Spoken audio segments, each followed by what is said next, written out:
It has been an honor to work with Mayor Lee over the past couple of years, both as supervisor and now as president of the board.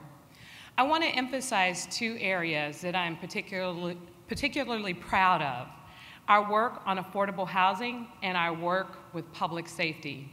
Together, Mayor Ed Lee and I have invested $5.4 million in critical elevator repair at 9 San Francisco public housing sites, and also secured $2.5 million to refurbish over 160 public housing units and make them available for homeless families. Just recently, we launched a rental assistance demonstration program in partnership with HUD Secretary Julian Castro to transform San Francisco's public housing. The RAD program is significant, and it will allow San Francisco to leverage almost $800 million in investment equity, including a $52 million investment from our city, which will allow us to rehabilitate over 4,500 units of public housing units for over 5,400 residents. This will be one of the biggest public housing improvements in our country, and I can tell you from experience, the residents need it. I am so proud of the mayor for his work on this. And public housing is affordable housing, and Mayor Ed Lee and I are working to build both. On public safety, it has been a privilege to work with the mayor to put over 300 new police officers on our streets in the next 2 years. And you can clap for that. And those polls will change in terms of public safety over the next year. Address the ambulance crises by hiring dozens of new paramedics and EMTs and placing 19 new ambulances in service. Yesterday, I was proud to join the mayor in introducing the city's 10-year capital plan, which will guide $32 billion in citywide infrastructure investment over the next decade and beyond. This plan will help create better hospitals, roads, muni service, and parks while protecting the city from earthquakes, fire, and for the first time ever, sea level rise. I can tell you the process of developing this plan is the perfect case study of Ed Lee's leadership. He always makes sure that San Francisco succeeds by working together, focusing on the details, anticipating the challenges, and allocating the resources to meet those challenges. I can go on and talk about his leadership on transportation and the historic number of new light rail trains we just purchased, or his ability to convince the private sector companies like Kaiser and Google and Facebook to invest millions of dollars in our city, or how, with a record low 3.8% unemployment rate, he's been unwavering in his push to make sure that every resident of our city has the dignity of a job. Instead, I will just give him the mic. Ladies and gentlemen, it is my honor to introduce the leader, the planner, the man behind the mustache, Mayor Ed Lee.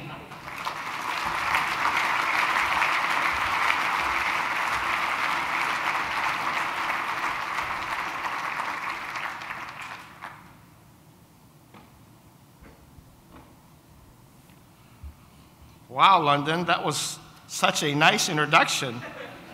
Need I say more? Should I just get off and let you guys take pictures with the 3 World Series trophies and get on with it?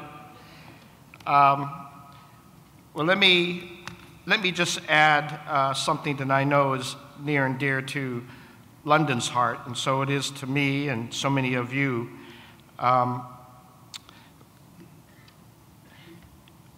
Martin Luther King Day, London and Malia Cohen and several other supervisors joined me, Mark Benioff and Richard Carranza, Hydra Mendoza of our education group, joined some 50 students to watch the movie Selma. And our intent was not just to see the film, but to have a conversation with some of our student leaders in San Francisco after that film. London, I had a special lunch with Mr. Benioff yesterday and several others, and one of the requests that came out from the students themselves in our conversations with them in trying to ascertain from them what do they want out of the city as young people. What is it that we can do as leaders of the city to work with them to make sure they understand that we are working for their success. We want their talent to come out and to be supportive and to be innovative in our city. And because of all the national and local conversations regarding everything from police brutality to discrimination, clearly that was the topic of the day. We asked our students to comment on that. And they told us not only did they feel that there was some tension, but they also felt that we need more public safety officers, police officers that look like them, that could recognize who they are, that can work in the community with youth as they grow up, know them by their first names, and understand where they are and hang out with them so that they could realize that all kids don't have a background that would be challenging to public safety issues. And so we began a conversation about something that hasn't happened in our city for over 10 years, and that is a cadet program. A program that recruits kids right after high school, sets them onto a training course that's paid, that prepares them for possible candidacy in the police academy. Well, I know my staff never wants to let me announce something that has yet to be perfected, but we will have a police cadet program in San Francisco once again because of these youth.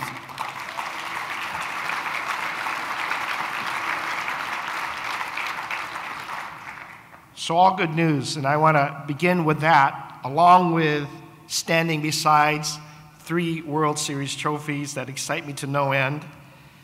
So I'm going to be brief so we can all take our pictures alongside, and when I go and meet with the U.S. Conference of Mayors, I can always introduce myself as the mayor of 3-time World Series champion, City and County of San Francisco, who you're the mayor of.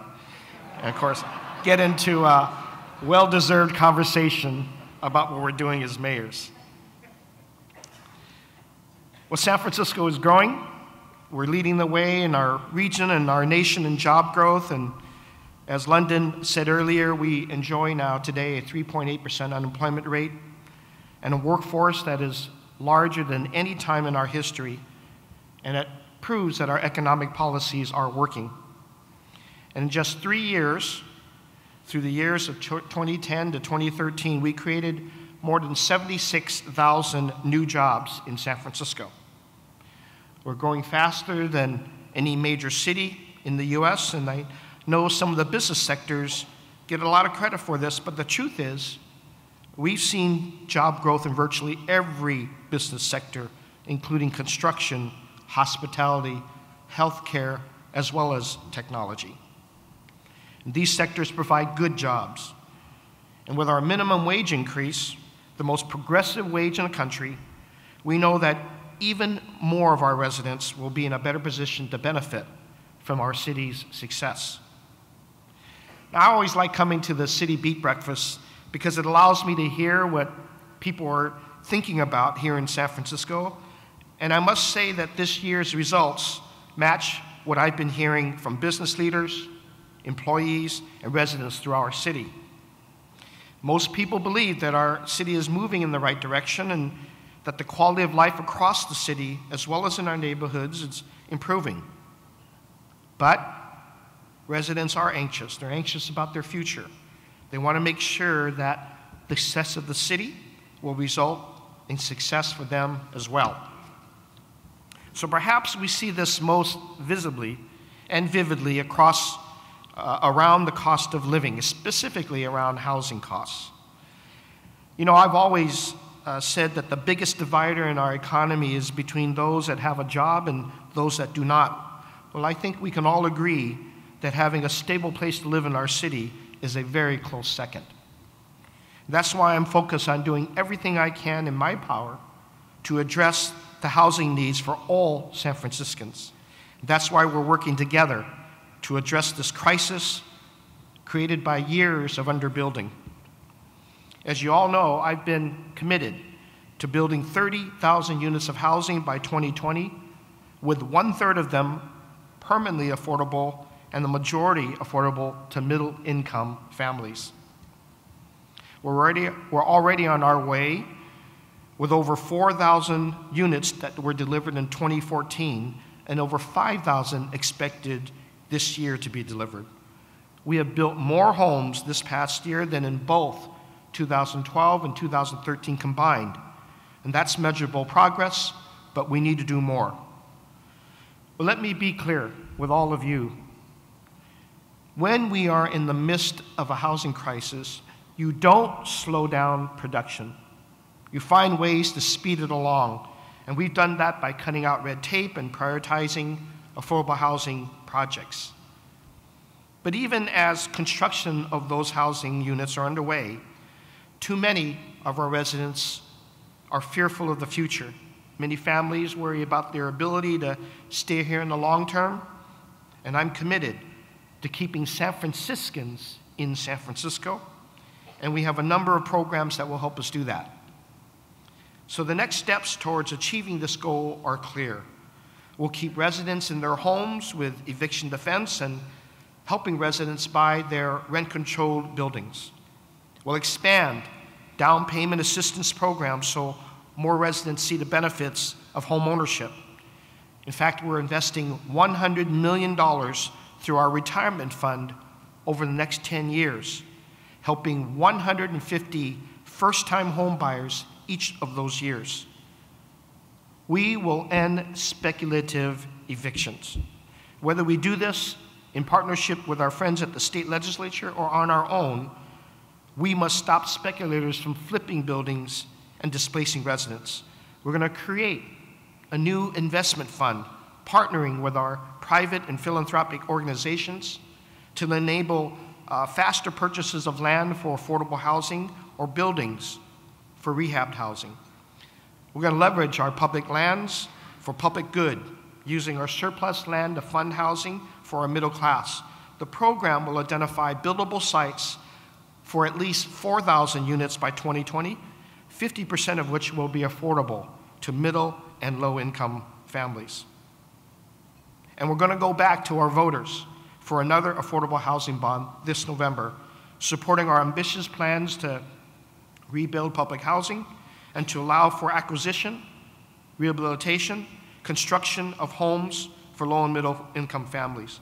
So as you can see, my platform rests both on building and preservation. We cannot be a city for all if we don't build for all, but we won't remain a city that we are if we can't keep our residents in place as we grow. We have the opportunity to leverage these successful times to bring more housing online, to build inclusivity, and to fund our affordability goals. We can't settle for anything less. And as our city continues to grow, we will invest in transportation and in that network that will move our residents around our city in the region safely, affordably, and efficiently. And while it's encouraging that the Chamber's poll shows people are much happier with Muni and BART, we know that we cannot fall behind in our work to adequately fund and improve our public transportation system. Well, thanks to Google last year, we created free Muni for our low-income youth. And this year, we're creating free Muni for low-income seniors and people with disabilities. Ridership is up, and thanks to the transportation bond that was passed last November, we have secured the funding needed to improve that network, as well as make our streets safer. We will complete improvements along 13 miles of our high-injury street networks, bringing us closer towards our Vision Zero goals. Well, this time of prosperity is our chance to think big and think regionally. Together, we must work to ensure that we have a truly regional transportation system. We've already made investments in our high-speed rail and in our new our Transbay Transit Center, electrification of our Caltrains and our Muni Central Subway. We must now invest in a second Transbay tube. This will ensure that our regional workforce has access to regional jobs and are able to get to those jobs. A second Transbay tube will allow our realization of high-speed rail linkages to Sacramento and will expand our capacity for jobs while relieving some of the pressures on San Francisco's housing. This project cannot take 30 years. We must work together to cut through the bureaucracy, leverage funds from every possible source, and get this Transbay tube built. Our regional economy depends on it. While we all know that housing and infrastructure aren't enough when we think about the health of our cities and communities, we also realize that there are still too many people that are homeless on our streets, that are in need of housing, and too many in our system who haven't been able to find a way up and a way out. Well, we cannot and we will not settle for the status quo for them. We'll work together to lift these families up and to ensure that they share in the success of our city. So we are launching a navigation program, a navigation center in the Mission District. This is an innovative idea and the first in the nation, and it will house people in need of shelter at the site and then quickly move them into permanent rooms, rehabilitation centers, and other locations where they can begin to lead more stable lives with wraparound supportive services, and a chance to turn their lives around. We will also support those in need with a program called Project 500. It's a laser-like focus of intense resources, wraparound services, and case management with outcomes for these individuals and these families at our forefront. We will look at and find the least 500 of our most at-risk families to give them meaningful pathways up and out of intergenerational poverty. Thanks to our partnership with HUD, as we are investing in our public housing, in our residents, and building stronger communities like never before. And for the first time, we're using resources like debt refinancing and low-income housing tax credits to completely overhaul dilapidated housing units. This is the first in the nation, and I know it will be successful. And we will continue to be inspired and to work with our great philanthropic leaders who have shown San Francisco is a world-class city with a generous world-class heart. I'm excited to co-host the most philanthropic Super Bowl in history, which will take place in the Bay Area just next year. The donations that have been generated from this event will help end poverty and support many, many families. We'll continue to celebrate those who have paved the way, setting a true example in regards to giving. You know, the greats like Warren Hellman and Don Fisher, Rich and Rhoda Goldman, and those institutions who are great leaders in our city and the region, giving every year, year after year, like Wells Fargo, PG&E, Union Bank, Salesforce.com, the Bank of America, and the Gap. And we look to our new 21st century philanthropist leaders like Mark Zuckerberg and Dr. Priscilla Chan for their record-breaking donation to our General Hospital, to the Conway family for their donation to UCSF, to Mark and Lynn Benioff for their continued support of UCSF, homeless families, and education.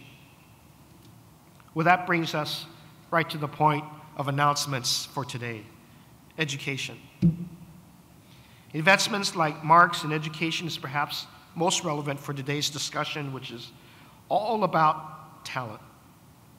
The students in our public schools reflect the great diversity of our city, and they are educated and prepared, and if they are educated and prepared for the 21st century workforce, then they will help diversify our entire city's public and private workforce, making it stronger than ever.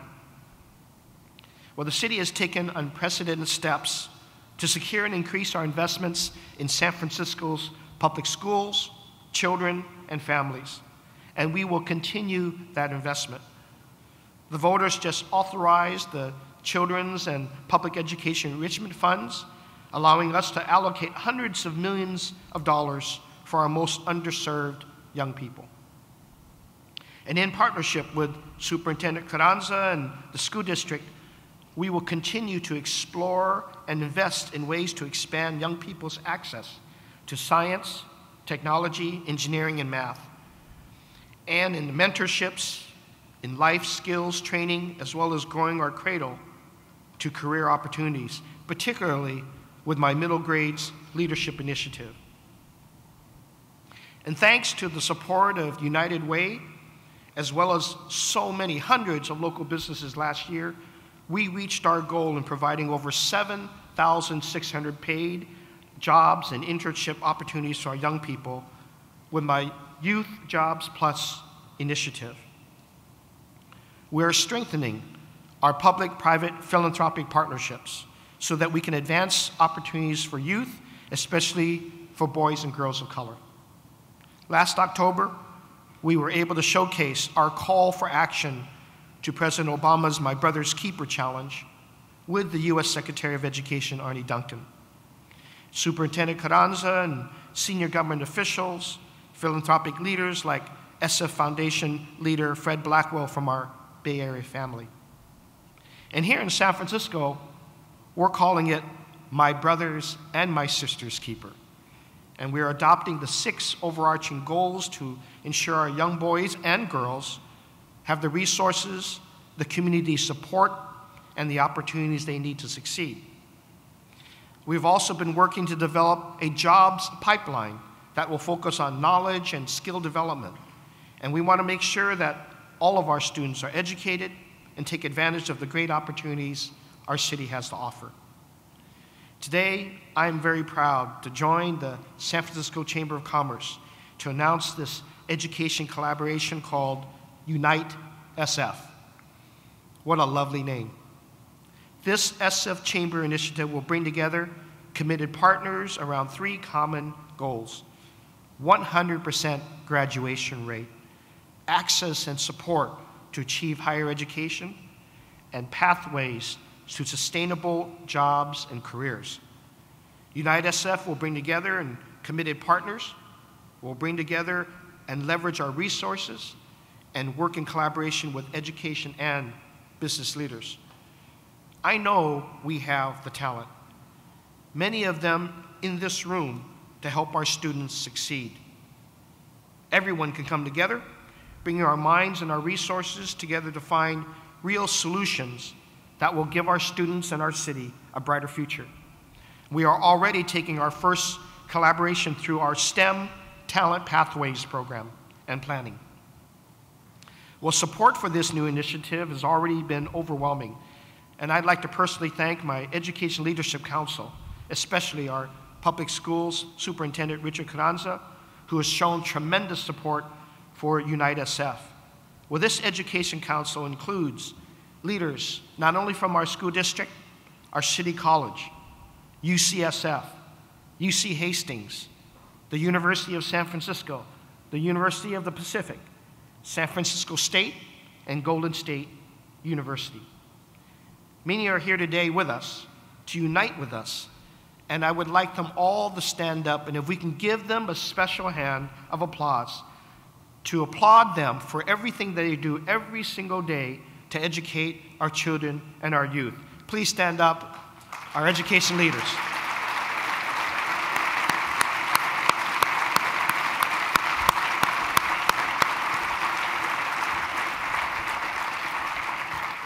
I would also like to thank our nonprofit partners as well, such as United Way, Beyond 12, and Year Up, for joining us in this endeavor to invest in our youth.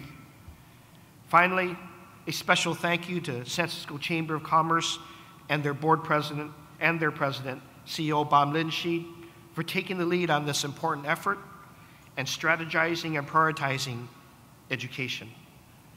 Well, I've said it before and I'll continue saying it, education is the best investment that we can make in our future. And with our chamber foundation, we'll unite around these goals and keep education a priority so that San Francisco students are prepared for careers here in San Francisco and will prosper here. Together, we'll make sure everyone can share in our city's prosperity. And with that, let's take a picture of the trophies together and let's get back to work. Thank you very much.